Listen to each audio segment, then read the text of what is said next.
आप और मैं एक बहादुर शहजादी को एक खतरनाक मॉन्स्टर का कटा हुआ सर अपने हाथ में पकड़ा हुआ देखते हैं। इसके साथ साथ ये लड़का अपने किंगडम को बचाने के लिए 5 मुंह वाले ड्रैगन मॉन्स्टर का भी सामना करता है, जबकि दूसरी तरफ सबसे बड़ा खतरा तो एक जादूगर से है। और अब यहाँ से कहानी पास्ट में आ जाती है।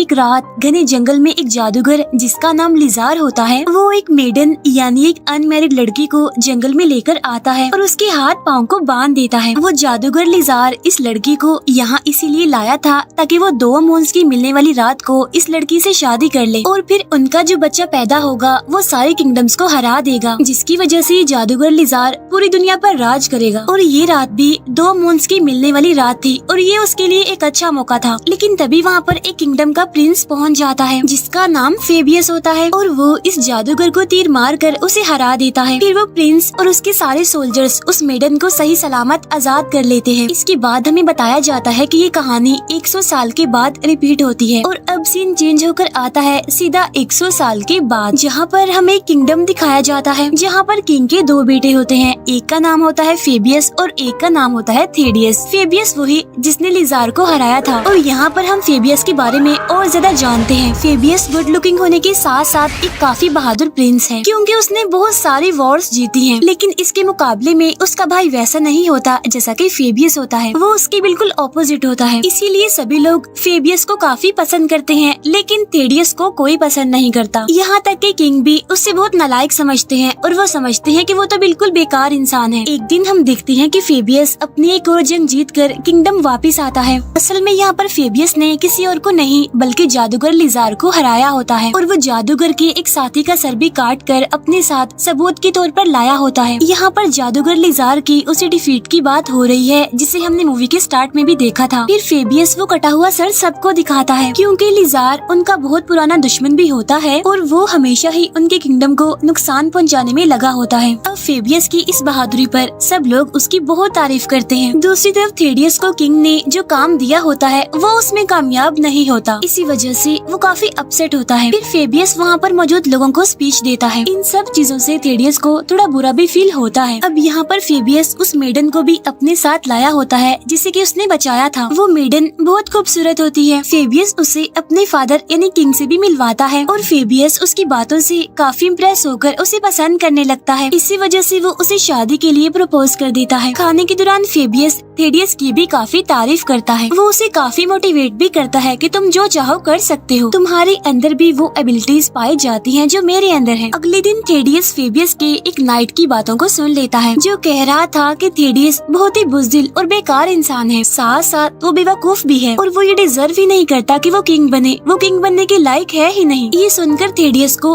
और ज्यादा बुरा लगता है और उसे काफी गुस्सा भी आता है। इसीलिए वो नाराज होकर पैलेस से चला जाता है। उधर पैलेस में फेबियस की शादी का फंक्शन चल रहा होता है जहाँ पर फेबियस थेडियस का काफी इंतजार करता है। लेकिन जब वो वापस नहीं आता तो किंग फेबियस से कहते हैं कि वो फंक्शन को और लेट ना करे। इसी वजह से फेबियस उनकी बात मान लेता है। लेकिन तभी वहाँ पर आ जाता है उनका सबसे बड़ा दुश्मन, वही जादूगर लिजार, यानी वही जादूगर जिसे मूवी के स्टार्ट में फेबियस ने हराया था। और अब वो यहाँ पर फिर से उस मेडन को लेने आया है क्योंकि जैसा कि मैंने आपको बताया था कि उस जादूगर को उस मेडन की जरूरत है। अब यहाँ पर लिजार उन लोगों पर हमला कर देता है और अपने जादू से वो उस मेडन को अपने साथ ले जाता है। और अब किंग थेडियस को फेबियस के साथ मेडन को बचाने के मिशन पर जाने के लिए कहता है। लेकिन थेडियस को तो इस मिशन में कोई भी इंटरेस्ट नहीं होता। लेकिन किंग उसे कहते हैं कि इस बार अगर वो खुद को प्रूव ना कर पाया तो उसे किंगडम से निकाल दिया जाएगा। इसीलिए अब थेडियस को ना चाहते हुए भी उनकी बात माननी पड़ती है। अब यहाँ पर थेडियस अपने साथ अपने एक फ्रेंड को भी ले जाता है और फेबियस के साथ तो उसके नाइट्स यानी उसके साथी होते हैं। इसके बाद वो अपने सफर पर आगे बढ़ते हैं। अब यहाँ पर उनकी पहली डेस्टिनेशन थी एक ओरेकल के पास जाने की। इसके बाद वो जाकर ओरेकल से मिलते हैं जहाँ पर ओरेकल उन्हें उसी प्रेडिक्शन के बारे में बताता है कि अगर वो जादूगर लिजार उस लड़की से 2 मून्स की मिलने वाली रात को शादी करेगा तो वो इजीली उनके किंगडम पर कब्जा कर सकता है।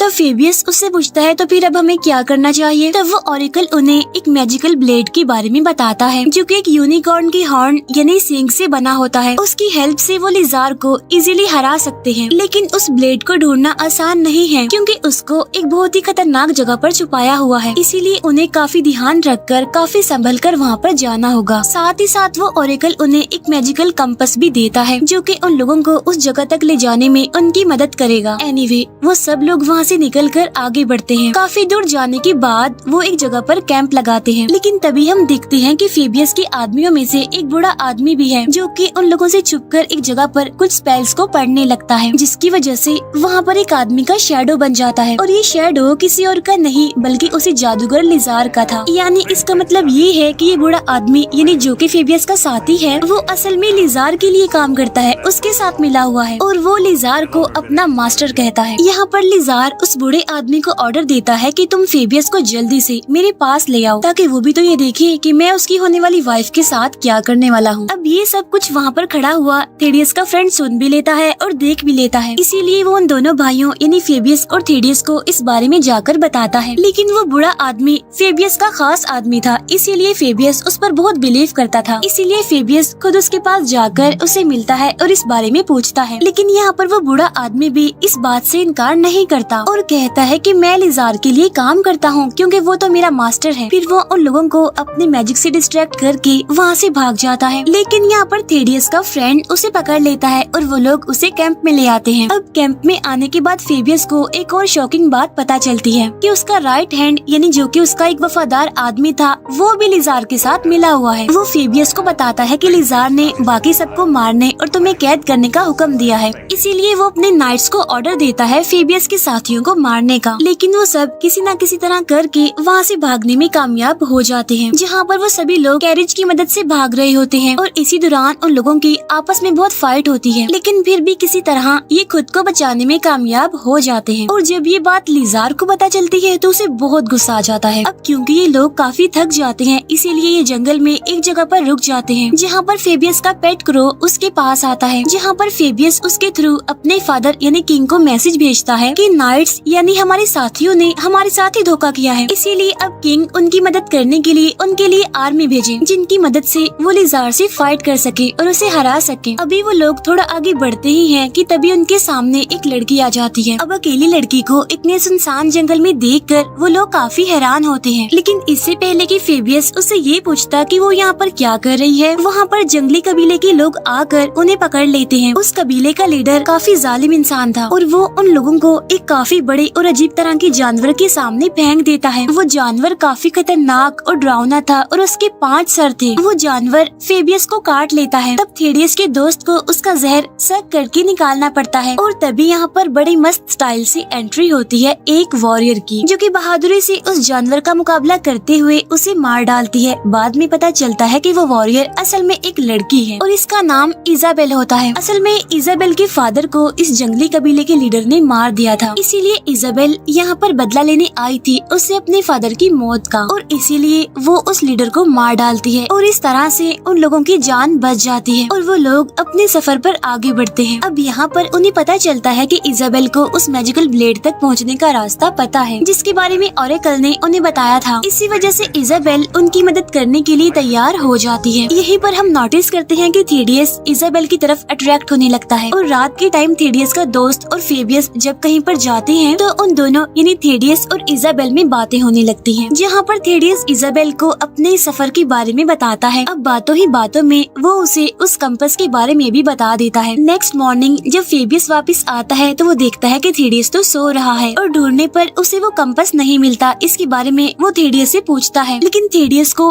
कंपास का पता ही नहीं होता। साथ साथ इजाबेल भी वहाँ से गायब थी। अब फेबियस थेडियस की इस बेवकूफी की वजह से काफी गुस्सा होता है और काफी डिसअपॉइंट भी, लेकिन वो इस बात को भुलाकर आगे बढ़ने का फैसला करता है और बड़ी मुश्किल से इतना लंबा सफर तय करने के बाद फाइनली वो अपनी मंजिल तक पहुँच जाते हैं।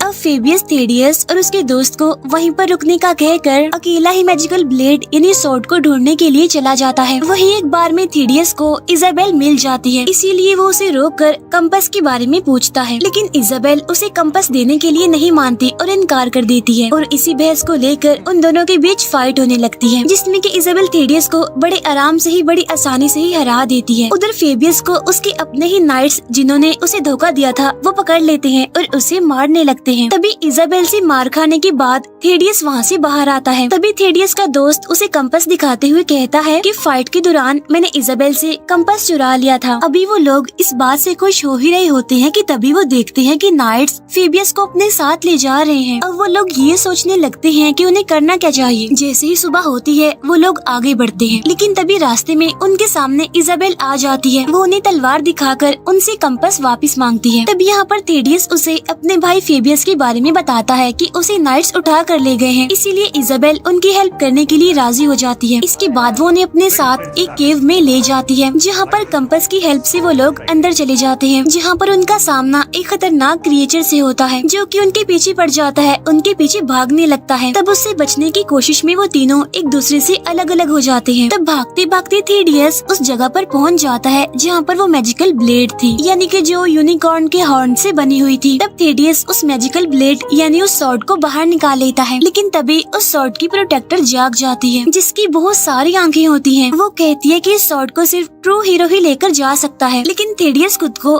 ट्रू हीरो नहीं समझता। तब उसकी इसी फीलिंग को वो प्रोटेक्टर समझ जाती है, इसीलिए वो उसे आजमाने के लिए उसे घर वापस जाने का लालच देती है कि अगर उसका भाई मर गया तो वो ही अगला किंग बन जाएगा, इसीलिए वो ये सब कुछ छोड़कर वापस घर चला जाए। लेकिन थेडियस ऐसा करने से मना करता है और वो अपने भाई फेबियस को ही चूज करता है। फिर वो उस स्वॉर्ड से उस क्रिएचर को मार डालता है और वहाँ से बाहर आ जाता है। साथ साथ वो अपने साथियों को भी बचा लेता है। फिर टाउन पहुँचने के बाद वो एक स्ट्रॉन्ग वॉरियर को अपने साथ जाने के लिए एग्री कर लेता है, जिसके बाद ये चारों फेबियस को बचाने के लिए चले जाते हैं। फिर कुछ टाइम के बाद वो जादूगर लिजार के महल में पहुंच जाते हैं और आज रात भी दो मून्स के मिलने यानी कि करीब आने की रात थी और उसमें बस कुछ ही टाइम बाकी था। यहीं पर हम देखते हैं कि फेबियस को वहाँ पर बांधा हुआ है। तब ये लोग वहाँ पर पहुंचकर बड़ी होशियारी से फेबियस को आजाद करने में कामयाब हो जाते हैं। इसके बाद थेडियस वो मैजिकल ब्लेड यानी ब्लेड ऑफ यूनिकॉर्न फेबियस को दे देता है, जिसकी मदद से फेबियस लिजार से फाइट करने लगता है। मीनवाइल बाकी साथी नाइट्स और लिजार के साथियों से फाइट करने लगते हैं और इस तरह से उनके बीच एक वॉर होने लगती है। इतनी ही देर में दो मून्स एक दूसरे के करीब आकर मिल जाते हैं, जिसकी वजह से लिजार की पावर्स और ज्यादा स्ट्रॉन्ग हो जाती हैं। लेकिन तभी फेबियस बड़ी समझदारी से ब्लेड ऑफ यूनिकॉर्न की मदद से लिजार को जान से मार देता है और इस तरह से वो उस मेडन यानी फेबियस की होने वाली वाइफ को बचाने में कामयाब हो जाते हैं। अब सब कुछ खत्म होने के बाद इजाबेल के भी वापस जाने का टाइम हो जाता है, इसीलिए थेडियस बहुत उदास था। इजाबेल भी उसे कहती है कि मैं भी हमेशा तुम्हें याद रखूंगी, कभी भी नहीं भूलूंगी। इसके बाद दोनों हीरोज यानी फेबियस और थेडियस वापस अपने किंगडम आ जाते हैं और पूरा किंगडम उनके जीतने पर उनकी वापसी पर खुशियाँ मना रहा था। साथ साथ वो खुद भी काफी खुश थे। किंग भी थेडियस की बहादुरी पर काफी खुश थे कि उसने खुद को प्रूव करके दिखा दिया है और थेडियस भी बहुत ज्यादा खुश था। इसके बाद फेबियस और उस मेडन की शादी हो जाती है। फिर कुछ दिन बाद थेडियस जब रात को अपने रूम में अकेला होता है तब उसे वहाँ पर किसी की प्रेजेंस का एहसास होता है, जो कि और कोई नहीं बल्कि इजाबेल होती है। वो थेडियस को बताती है कि मैं आज तक तुम्हें नहीं भूली और मैंने तुम्हारे बारे में सोचना भी कभी नहीं छोड़ा। थेडियस भी उसे वहाँ पर पाकर बहुत खुश होता है। यहाँ पर इजाबेल थेडियस को अपने कर्ज के बारे में बताती है कि मुझे एक विच ने कर्ज दिया हुआ है कि मैं किसी के साथ भी रिलेशनशिप में नहीं आ सकती और उस विच को मार कर ही हम दोनों एक हो सकते हैं। अब इजाबेल अकेले भी उस विच को मार सकती है, लेकिन वो चाहती है कि थेडियस भी उसके साथ चले। तब थेडियस उसके साथ जाने के लिए एग्री हो जाता है। इसके बाद उनका सफर शुरू होता है और इसी के साथ ही ये मूवी यहीं पर एंड हो जाती है।